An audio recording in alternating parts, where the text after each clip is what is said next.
எல்லாருக்கும் வணக்கம். நீங்கள் எல்லாரும் விநாயகர் சதுர்த்தியை நல்லா செலிப்ரேட் பண்ணியிருப்பீங்கன்னு நினைக்கிறேன். நம்ம பவல் ஃபுட்ஸில் விநாயகர் சதுர்த்தி ஸ்பெஷலாக கொலக்கட்டை மாவும் உளுந்தங்களி மாவும் லான்ச் பண்ணியிருந்தோம். அதில் தோல் உளுந்த களி மாவை பற்றி தான் இந்த வீடியோவில் பார்க்க போகிறோம்.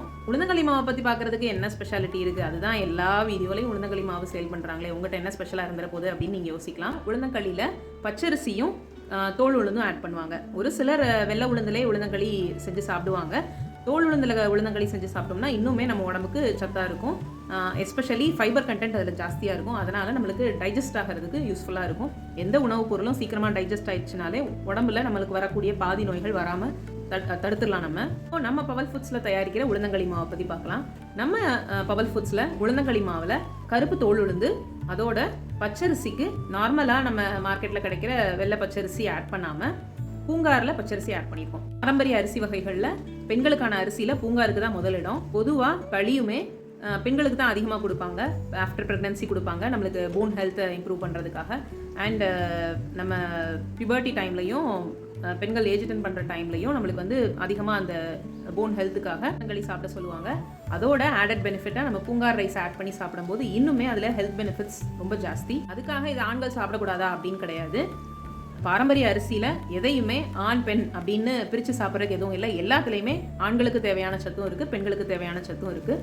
பெண்களுக்கு ஹார்மோன் இம்பேலன்ஸ் இருக்கிறவங்க, அது மாதிரி பாலூற்ற தாய்மார்கள், உங்களுக்கு லாக்டேஷனுக்காக நீங்கள் அதை சாப்பிடலாம். பால் சுரக்கிறதுக்காக ஸ்பெஷலி அனீமிக்காக இருக்கிறவங்க சாப்பிடலாம். பூங்கார் ரைஸ் வந்து ஒரு லோயர் கிளைசமிக் இண்டெக்ஸ் உள்ள ஒரு அரிசி வகை. ஸோ டயபெட்டிஸ் பேஷண்ட்ஸ்க்கு ரொம்பவே ஹெல்ப்ஃபுல்லாக இருக்கும். அப்புறம் டைஜஸ்டிவ் ப்ராப்ளம்ஸ் இருக்கிறவங்க, ப்ளோட்டிங் ஸ்டொமக் இருக்கிறவங்க, எனக்கு டைஜஷன் ப்ராப்பராக இல்லை, கான்ஸ்டிபேஷன் ப்ராப்ளம் இருக்குது, அந்த மாதிரி ப்ராப்ளம்ஸ் இருக்கிறவங்களும் பூங்கார் அரிசி அதிகமாக சாப்பிடலாம். டாப்பிக்கை விட்டு டைவர்ட் ஆகி போயிட்டு இருக்கேன்னு நினைக்கிறேன். உளுந்தங்களியை பற்றி பேச ஆரம்பிச்சு இப்போ பூங்கார் அரிசியை பற்றி பேசிகிட்டு இருக்கேன். நம்ம உளுந்தங்களியில் பூங்கார் ரைஸை சேர்க்கறதுக்கான முக்கியமான காரணம் இதெல்லாமும் தான். ஸோ இத்தனை சத்துள்ள ஒரு பொருளை நம்ம வேண்டாம் அவாய்ட் பண்ணலாமா? வீக்லி ஒன்ஸ் நம்மளோட பிரேக்ஃபாஸ்ட்டில் உளுந்தங்களி செஞ்சு சாப்பிட்றது ரொம்பவே நல்லது.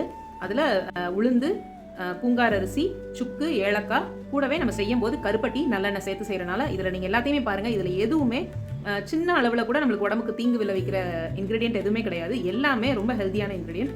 ஸோ இதை கண்டிப்பாக உங்களோட பிரேக்ஃபாஸ்ட்டில் வீக்லி ஒன்ஸ் ஆட் பண்ணிக்கோங்க. நம்ம உளுந்தங்களி மாவை வாங்கி வச்சுக்கிட்டிங்கன்னா ரொம்ப ஈஸியாக அதை ரெடி பண்ணிடலாம். 10 to 15 மினிட்ஸில் நீங்கள் இந்த களியை ப்ரிப்பேர் பண்ணிடலாம். நம்ம இதில் சேர்க்குற இன்க்ரீடியன்ஸ் எல்லாத்தையுமே நல்லா வறுத்ததுக்கு அப்புறம் சேர்க்கறனால லாங்கர் ஷெல்ஃப் லைஃப் கிடைக்கும்.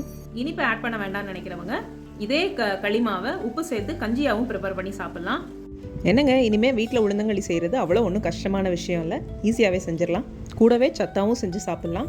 நம்ம உளுந்தங்களி மாவில் சேர்த்துருக்கிற இன்க்ரீடியன்ஸ் எல்லாமே இயற்கை விவசாயிகள்கிட்ட இருந்து வாங்கின பொருள் தான். நம்ம பவல் ஃபுட்ஸோட உளுந்தங்களி மாவு ஆர்டர் பண்ணோன்னா ஸ்க்ரீனில் தெரியுற நம்பருக்கு காண்டாக்ட் பண்ணுங்கள். நன்றி. நல்லதை உண்போம், நலமுடன் வாழ்வோம்.